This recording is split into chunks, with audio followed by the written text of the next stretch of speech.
प्रणाम, नमस्कार, आदाब। दोस्तों, आज हम शुरू करने वाले हैं भारत का राष्ट्रीय आंदोलन। ये अपने आप में एक बहुत ही विशिष्ट घटनाक्रमों को समाहित करता हुआ और बहुत ही ज़्यादा विश्लेषणात्मक टॉपिक है, विषय है, बिंदु है, जिस पर कई आधुनिक लेखकों ने लेखन कार्य किया है। हमें उन सभी को समग्रता में और उनकी विचारधाराओं को, उनके नज़रिए को, उनके दृष्टिकोण को ध्यान में रखते हुए अपने लेखन में, जब हम अकादमिक स्तर पर या किसी प्रतियोगी स्तर पर जैसे सिविल का मेंस लिख रहे हैं, चाहे वो आरपीएससी हो, चाहे यूपीएससी हो या कोई अदर हो, आपको सभी दृष्टिकोणों को समाहित करते हुए एक संतुलित दृष्टिकोण से आपको उसका आंसर लिखना होता है। भारत का राष्ट्रीय आंदोलन। लेकिन हालांकि इस पर बहुत सारे यूट्यूब पर आपको वीडियोस मिल जाएंगे जो काफ़ी अपने आप में बेहतरीन हैं, लेकिन मैं मानता हूँ इसको बिल्कुल बेसिक स्तर पर अगर समझा जाए तो काफ़ी ज़्यादा बेहतर होगा। और इसको हम कैसे कर सकते हैं? सबसे पहली बात तो हमें ये ध्यान में रखना होगा कि इतिहास तथ्यों का पुलिंदा नहीं है, फैक्ट्स की गठरी नहीं है।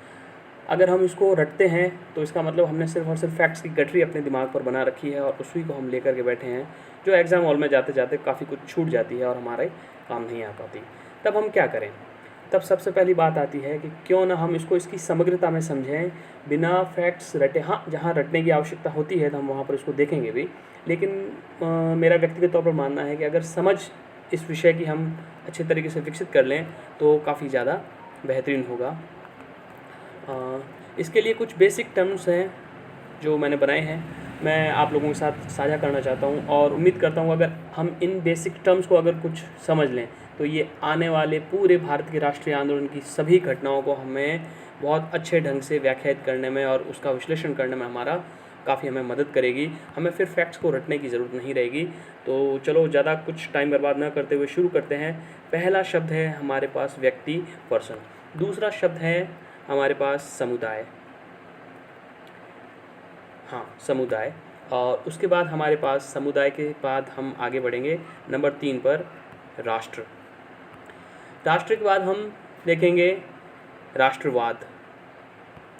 कैसे राष्ट्र एक टर्म है और राष्ट्र से राष्ट्रवाद की अवधारणा निर्मित की जाती है जनता के मध्य, और फिर इसी राष्ट्रवाद के सहारे आंदोलन खड़ा किया जाता है और जिसे हम राष्ट्रवादी आंदोलन कहते हैं। और इसी आंदोलन से सत्ता संघर्ष के माध्यम से अंततः राज्य निर्माण की प्रक्रिया पूर्ण की जाती है। और जिस प्रकार आप देखते हैं कि किस तरीके से हमारे जो नरमजीवी बुद्धिजीवी वर्ग जो थे, जिनको हम नरमपंथी नेतृत्व बोलते हैं भारतीय राष्ट्रीय आंदोलन को पढ़ने के दौरान, उन्होंने धीरे धीरे भारतीय जनमानस के भीतर जो पहले बिखरे हुए व्यक्ति थे और फिर उनको समुदाय के रूप में, अलग अलग जो समुदाय होते हैं, हम इनको एक एक शब्द को भी आगे हम व्याख्यात करने वाले हैं। बिखरे हुए समुदाय को, समुदाय जो वस्तुतः किसी भी धर्म, क्षेत्र या जाति या भाषा के आधार पर बिखरे हुए कुछ समूह, लोगों का समूह है जो केवल संकीर्ण चेतना पर ही आधारित होते हैं। इसी संकीर्ण चेतना को मिटा करके एक व्यापक चेतना के रूप में जब प्रसारित किया जाता है और निर्माण किया जाता है, तब उसको हम राष्ट्र कहते हैं। और राष्ट्र की अवधारणा राष्ट्रवाद, और राष्ट्रवाद के माध्यम से हम आंदोलन खड़ा करके राज्य निर्माण की प्रक्रिया तक पहुंचे। और हमने देखा कि 1947 में भारत एक क्या बन गया? राज्य बन गया। चलिए आइए शुरू करते हैं। सबसे पहले हमने बात की थी व्यक्ति। हमें दरअसल इतना ज़्यादा डीप में जाकर इसे नहीं देखना है। हम जानते हैं व्यक्ति क्या होता है। व्यक्ति कोई भी जीवित पुरुष है या स्त्री है। इसमें कुछ विशेष तौर पर देखना नहीं है, ठीक, जो किसी भौगोलिक क्षेत्र में रहता है, एक साझी भाषा, बोली, संस्कृति को जानता पहचानता है। उसके बाद हम जो सबसे ज़्यादा ज़रूरी चीज़ हो जाती है हमारे लिए, वो है समूह। समूह क्या है? अब बात आती है आखिर ये समूह क्या है? समूह एक स्थान पर एकत्रित एक भीड़ है। समूह एक स्थान पर एकत्रित क्या है? एक भीड़ है। इस भीड़ के अंदर अभाव होता है किस चीज़ का? साझेपन का। साझेपन की भावना का अभाव। जब ये साझेपन की भावना का अभाव होता है तब उस भीड़ को हम मात्र क्या कहते हैं, हम केवल समूह कहते हैं। फिर हम इससे अगले शब्द पर चलेंगे। भले ही अभी आपको थोड़ा सा ये नया लग रहा हो, बोरिंग लग रहा हो, लेकिन यकीन मानिए इन्हीं 5 से 6 शब्दों में पूरे भारतीय राष्ट्रीय आंदोलन की कहानी आप कैसे लिंक से एक लिंक आगे जोड़ते चले जाएंगे। घटनाएं अपने आप, आपके फैक्ट्स जो हैं, डेट्स, व्यक्तियों के नाम, इन सारी चीज़ें अपने आप आपके दिमाग में चिपकती चली जाएगी। जैसे हम बोलते हैं गुड़ के ऊपर मक्खियों का आना, जहाँ गुड़ होती है वहाँ मक्खी आती है। तो एग्जैक्टली बिल्कुल ये शब्द वही काम कर रहे हैं जिसको मैं बोलते हैं, हम क्या बोलते हैं इसको, कॉन्सेप्ट, अवधारणा। तो कॉन्सेप्ट अगर हम डेवलप करते हैं तो फैक्ट्स रूपी जो मक्खियाँ हैं वो अपने आप इससे चिपकती जाएगी और सारी घटनाएं हमारे मस्तिष्क में ऑटोमेटिक सेट हो जाएगी। नंबर 3 पर हम देखने वाले हैं समुदाय, और हम इनके बीच के अंतर भी देखेंगे। अब समूह हमने देखा, एक समूह हमने देखा अब तक वही एक स्थान पर एकत्रित एक भीड़ है, लेकिन उसमें क्या है, अभाव है किस चीज़ का, तो क्या साझेपन का। इसके बाद हम देखते हैं समुदाय। समुदाय जन समूह, ऐसा जन समूह जिसमें साझी चेतना विकसित हो रही है या विकसित हो चुकी है, समुदाय कहलाता है। साझी चेतना जिसमें क्या है, विकसित है हमारे पास, वहाँ पर साझी चेतना का अब हमारे पास अभाव नहीं है। अब यहाँ पर इस एक समूह के अंदर, जन समूह के अंदर, एक ऐसा जन समूह जिसके अंदर क्या है, हमारे पास साझी चेतना विद्यमान है, साझी चेतना विद्यमान है। तब हम देखेंगे अब इस समुदाय की और क्या क्या खासियत हो सकती है। तो समुदाय की खासियत हम देखेंगे, बेसिकली इसके भी कुछ विशेषताएं हाँ हम देख सकते हैं बिल्कुल। तो पहला है इसका कोई ना कोई संगठन होता है। नंबर 1 संगठन होता है। नंबर 2 इसमें सुरक्षा और असुरक्षा का भाव मौजूद होता है। नंबर 3 इसका अलगाववादी इसकी प्रवृत्ति होती है। और नंबर 4 एक व्यक्ति एक साथ एक ही समय में कई समुदायों की सदस्यता ले सकता है या सदस्य हो सकता है। तो हमने देखा समुदाय शब्द जब हम कहते हैं तब हमने देखा ये एक जन समूह है जिसके भीतर क्या है, साझी चेतना है। अब इसकी कुछ विशिष्ट लक्षण हमें देखने को मिलेंगे, तो हाँ बिल्कुल मिलेंगे। नंबर 1 संगठन होता है इसका। नंबर 2 सुरक्षा और असुरक्षा का भाव होता है। नंबर 3 इसमें अलगाववादी प्रवृत्ति होती है। और नंबर 3 इसमें एक व्यक्ति एक साथ कई समुदायों की सदस्यता ग्रहण कर सकता है। तो बात करते हैं सर इसका कोई हमारे पास उदाहरण है? बिल्कुल है। इसका उदाहरण है हमारे पास, जैसे मैं कहूँ महाराष्ट्र की मनसे सेना, महाराष्ट्र नवनिर्माण सेना, इसका एक पार्टिकुलर उदाहरण आपको इस सामने मैं प्रस्तुत कर रहा हूँ, मनसे। तो मनसे क्या है? महाराष्ट्र नवनिर्माण सेना है। अब इसकी क्या अवधारणा है? समुदाय को हम कैसे, इसी एक उदाहरण से हम समुदाय को कैसे समझें, ज़रा उस पर गौर कीजिएगा कि महाराष्ट्र की जो ये नवनिर्माण सेना मनसे है, ग्रुप जो है, ये मराठी मानुष का कॉन्सेप्ट देती है हमें। किसका? मराठी, सॉरी मैंने मराठी लिख दिया है, मराठी मानुष। क्या है ये मराठी मानुष? मराठी मानुष का जो संकल्पना है वो स्पष्टतः कुछ चीज़ों को हमारे सामने रखती है कि महाराष्ट्र के भौगोलिक क्षेत्र के भीतर, महाराष्ट्र का जो भौगोलिक क्षेत्र है उसके भीतर जितने भी संसाधन हैं, जितने भी उद्योग धंधे हैं और जितनी भी सरकारी नौकरी है, जितनी भी सरकारी नौकरी है या अन्य जितने भी संसाधन हैं, उन सभी पर किसी अन्य राज्य के व्यक्ति का अधिकार ना होकर के केवल और केवल महाराष्ट्र में रहने वाले मराठी मानुष यानी मराठी व्यक्ति यानी उस राज्य के पर्टिकुलर जो निवासी हैं उन्हीं का इन सभी के ऊपर क्या होगा? अधिकार है, और किसी भी बाहरी व्यक्ति को इस पर अधिकार नहीं है। तो इसका हमने देखा, हमने आए दिन न्यूज़ पर या समाचार चैनलों पर हम देखते रहते हैं कि यूपी वालों को वहाँ पर कभी पीट दिया जाता है, यूपी वाले भैया कहकर उनके साथ दुर्व्यवहार किया जाता है। तो ये एक मराठी मानुष का जो कॉन्सेप्ट है, ये मन से हमने कहा ये एक समुदाय, पर्टिकुलर समुदाय को हम इससे समझ सकते हैं कि किस तरीके से ये समुदाय कार्य करता है। और इसकी हमने देखा कि अलगाववाद की है बिल्कुल, क्योंकि यूपी बिहार के लोगों से ये कट के रहते हैं। सुरक्षा की भावना असुरक्षा की भावना किस वजह से? आर्थिक संसाधन जितने भी हैं, उद्योग धंधे जितने, ये चाहते हैं कि महाराष्ट्र के लोग ही इन पर काम धंधा करें, उन्हीं को पहले नौकरी मिले, ना कि बाहर से आए हुए लोगों को। तो इस तरीके से देखा हमने कि ये एक साझी चेतना तो है, लेकिन ये एक संकीर्ण विचारधारा पर एक भौगोलिक क्षेत्र को लेकर के ही एक संकीर्ण विचारधारा है। समुदाय अभी भी कैसा है, साझी चेतना है, लेकिन अभी भी ये कैसी है, संकीर्ण विचारधारा है। अब हमने देखा जब ये संकीर्ण विचारधारा है तो हम जानते हैं कि संकीर्णताएं एक बड़े लक्ष्य को प्राप्त करने में हमेशा राष्ट्र निर्माण या राज्य निर्माण में हमेशा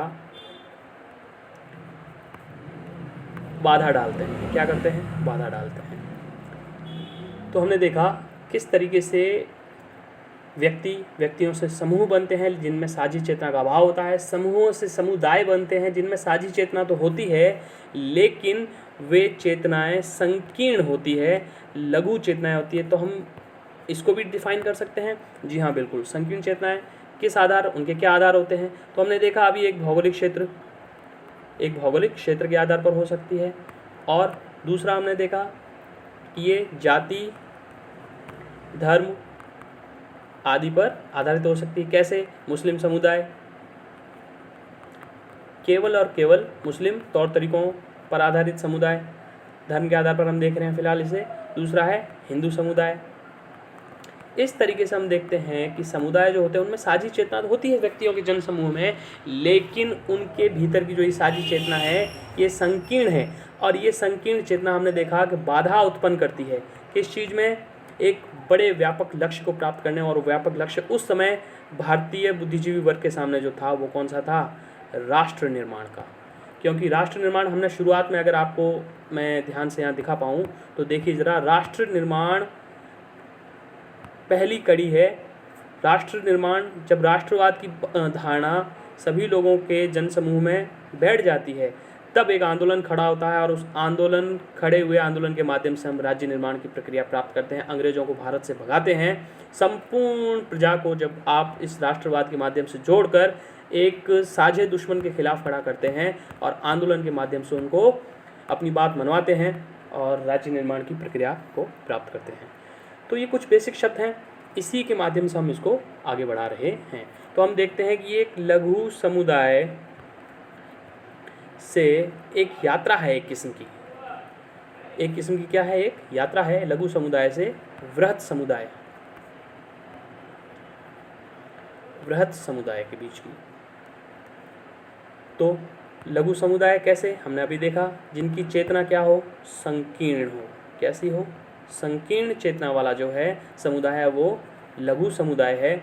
और इसी संकीर्ण चेतनाओं को, अब संकीर्ण चेतनाएं हमने देखा अभी कौन कौन सी है, बताइए ज़रा। एक तो है जाति, क्षेत्र, धर्म इत्यादि। इन्हीं को इकट्ठा करके ये जो अलग अलग जो व्यक्ति समुदाय बने हुए हैं इन्हीं संकीर्ण चेतनाओं के आधार पर, इनको इकट्ठा करके हमें एक संकल्पना से जोड़ना होता है, राष्ट्र।